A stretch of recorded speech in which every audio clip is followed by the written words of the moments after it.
Hello and welcome to Fire Headlines, where we discuss the hottest topics in fire service news. I'm your host, Samantha Didion, and joining me on the panel is Chief Ken Kehmna. An article recently shared in the Daily Dispatch says an unauthorized drone collided with an airplane that was fighting the Palisades Fire on January 9th, 2025. The FBI is now actually looking for the pilot of that drone.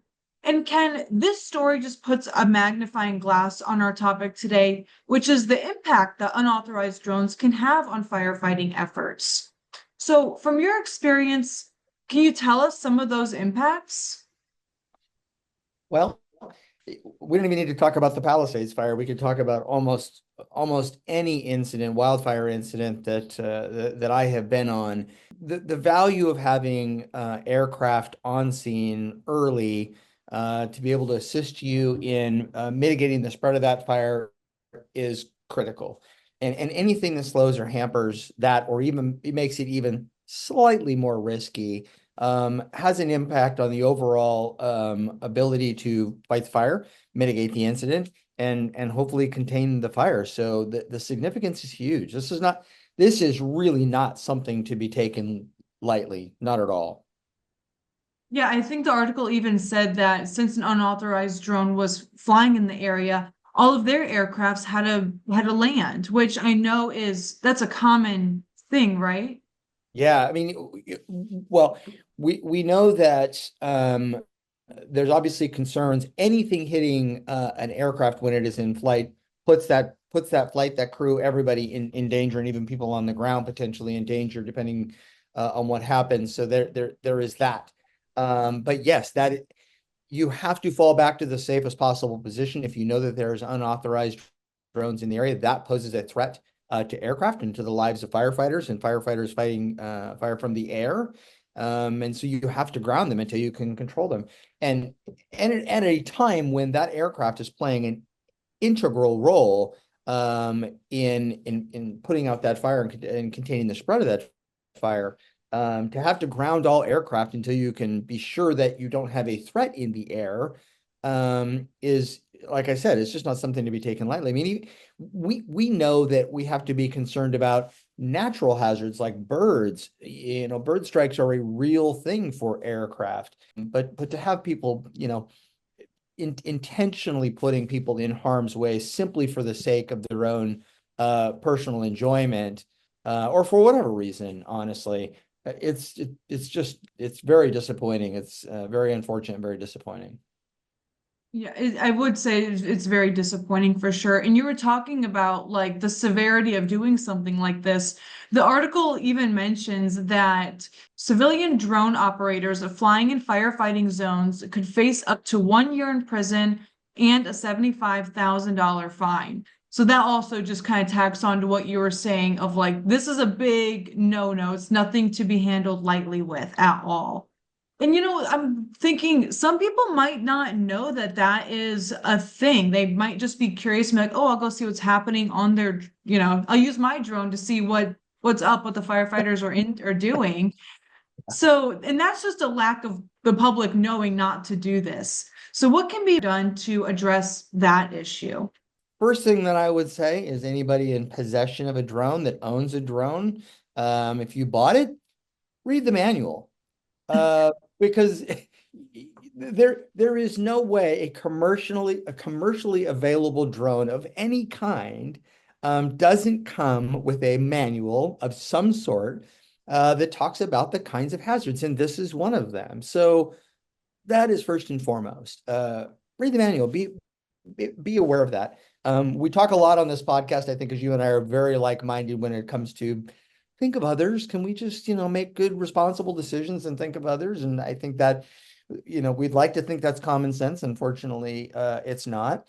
The agencies that have air programs, and all of us in the firefighting community have supported the campaign against drones by putting the material up and providing the material in our fire stations so that people living in our communities that have these things know that they impact firefighting operations, that they know they have a responsibility to not fly them when we have an incident, we have aircraft in the air. Those aircraft fly very low. They have to fly very low in order to get those drops where they need to be, whether they're fixed wing or rotary, they have to be able to fly really low.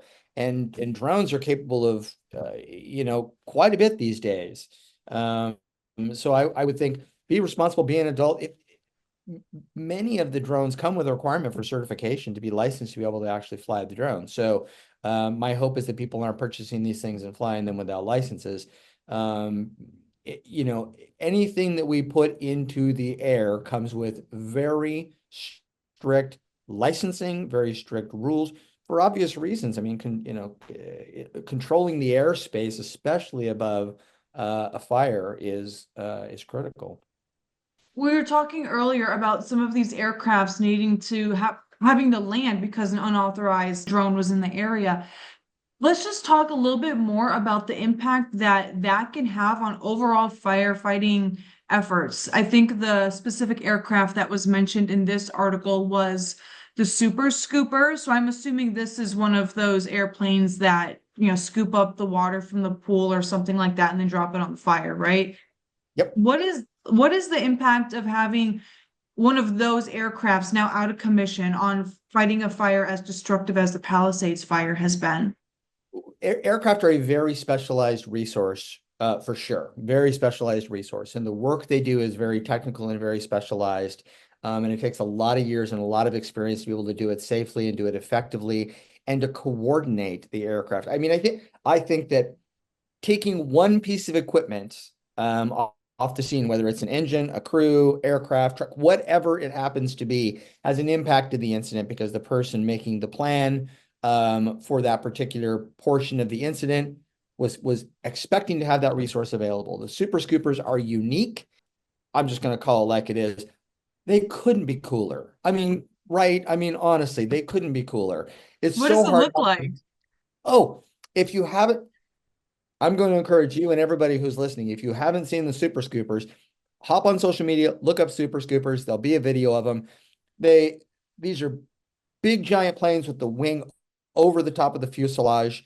They're very, very large. They come down and they actually skim along the water and intake water as they're literally flying on the water surface to take water in, and then they take back off. An absolute marvel. To think that somebody thought that that was possible and then made that happen is kind of mind-blowing. They are, trust me, the coolest thing imaginable. The super scoopers that are assigned in Southern California currently, they're out of Canada, by the way, as I understand, but they're taking in seawater. They're actually doing this on the ocean.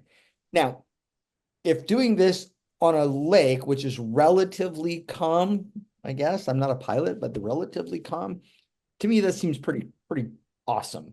To do it in the ocean is absolutely mind-blowing.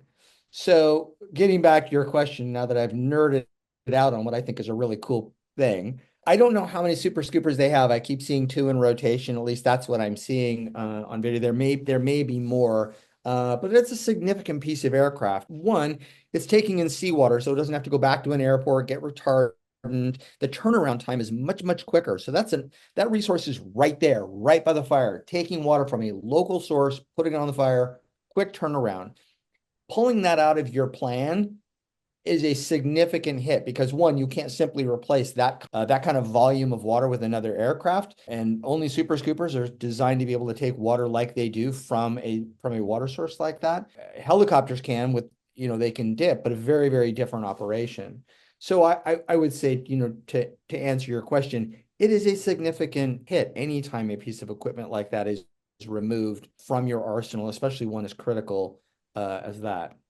Yeah, I'm looking up the Super Scooper now, and that it is quite impressive. That thing is really cool. And you're right that they are from Canada coming down to hell. This is a really impressive piece of equipment. And I'm also wondering, I'm seeing that it said the drone left the aircraft with a 3 by 6 inch hole in its left wing. I'm just wondering how fast were they both going to get a hole even that size through the wing? I don't know. I just didn't think a drone could be strong enough to do that. But then there's also a picture of the drone and it's in pieces. So Yeah, I mean, and some of these drones get pretty large. I mean, imagine a flying flat screen television set just flying through the air, even if it's just sitting in space. I mean, I don't know what a super scooper is flying at full speed. Oh, well over 100, 150 knots, I'm assuming. So it's like hitting something on the freeway. So it's not going to take a lot of mass to do damage. Plus, aircraft are designed to specifically something like a super scooper. They're all designed around the work that they do. So their role is to carry fuel, pilots, water. That's it. No frills. There's no beverage cart in that thing. It is designed to do that thing right there. So it's made lightest possible material so it can carry the most fuel and the most water, and so it can be most effective. It was just maximizing the platform.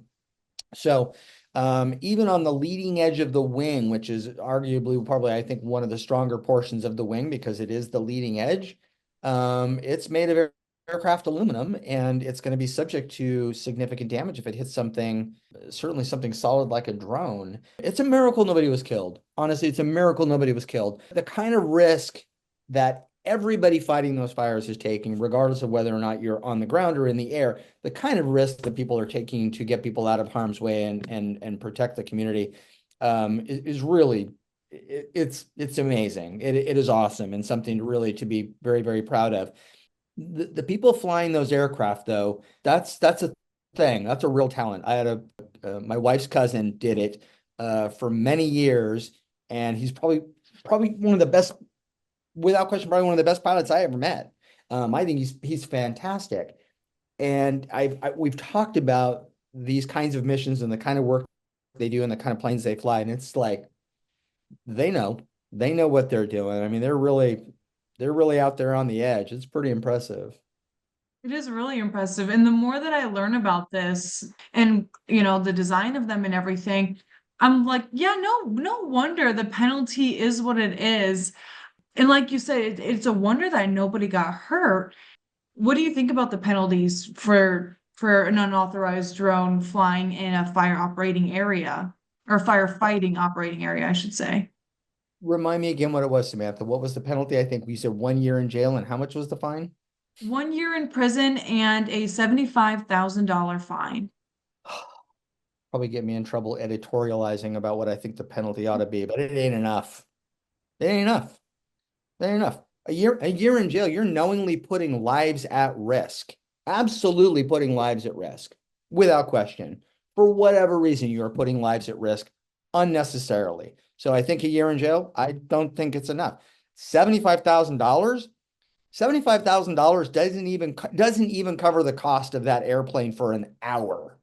So no, not enough. That is beyond I think it's a slap on the wrist. I think it needs to be, yeah. When you look at what's occurring, whether, it could be the Thomas fire, the Kincaid fire, the Tubbs fire, the Dixie fire, pick the fire. The work that those resources are doing, if you hampered a dozer from making a critical dozer line when they need to cut a fire break, or took an engine out of service that was doing structure defense, or pick any resource on that incident, the work they do is so critical to have what I think is a relatively light penalty. Not, I mean, not I don't know I don't know how they catch people like this. I'm hoping they can, but I think you got to send a message. You just can't do these kinds of things. No, I definitely agree. How do you think this would impact the future in firefighting? Like, what do you think needs to be done? Is it more public messaging?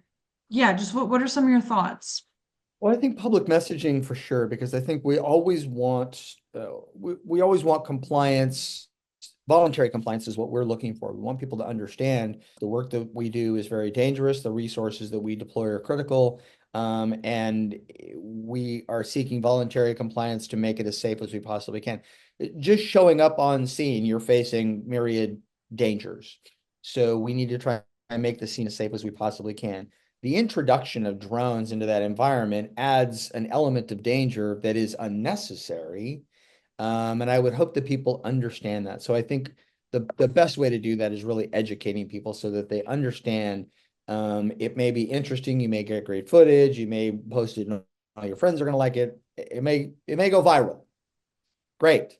However, the risk that you're putting other people at for that enjoyment is not worth it. At least for those whose lives are being put at risk and the communities that they're saving. I mean, you think about the tens of thousands of people that have been displaced, that have been affected, that have lost their homes, and all of the damage that has been done and how long that damage will last. You want people to please understand. Please understand. So I think aggressive education is key. I don't know that, I mean, I'm sure the technology exists for us to be able to limit what drones can do. How do you manage and regulate something like that, right? Right, right. Like if people are getting their drones out there just to like see what's going on or to get, I don't know, to see what the affected area now looks like. I remember when I was working in broadcast news down in Southern Oregon when the September 2020 wildfires hit down there, they organized like a media drive-through of the affected area. And so my news station was there and we did like a live broadcast of the impacted fire scene from the Alameda fire. So like there's safe ways to see what's going on and to get footage from these areas. Do not take it upon yourself to get your drone out and interfere with the firefighting operations that are going on. There's safe ways to do it, and the news is probably your best route in getting some of those up close and personal pictures and videos. I couldn't have said that better myself, Samantha. Is there anything else you'd like to add on today's topic? I think the only thing I would add is just a shout out again to everybody who's really putting in the work and doing the job that needs to be done to restore our communities. Certainly the Palisades Fire is a significant one. It's just behind us was the fires in Lahaina, and behind that was another devastating fire, and these things continue to happen. So just again, a shout out for myself and the Western Fire Chiefs Association. Thank you for everything that you do. Everybody, and not just firefighters on the scene, or the people flying aircraft. There are thousands and thousands of people volunteering their time to step up and assist that community who don't wear the uniform and don't wear a badge. And it's about a community pulling together to take care of one another. And so just to want to make sure that we stop and acknowledge them. And so just a shout out to everybody. Absolutely. Thank you for saying that, Chief. And thank you for joining us and sharing your insights on today's topic. And thank you to our listeners for tuning in. A link to the article we discussed can be found in the show notes of today's episode. And if you have a question for the panel, please reach out to us at fireheadlines@wfca.com and let us know what's on your mind. We'll see you back here next week for more Fire Headlines.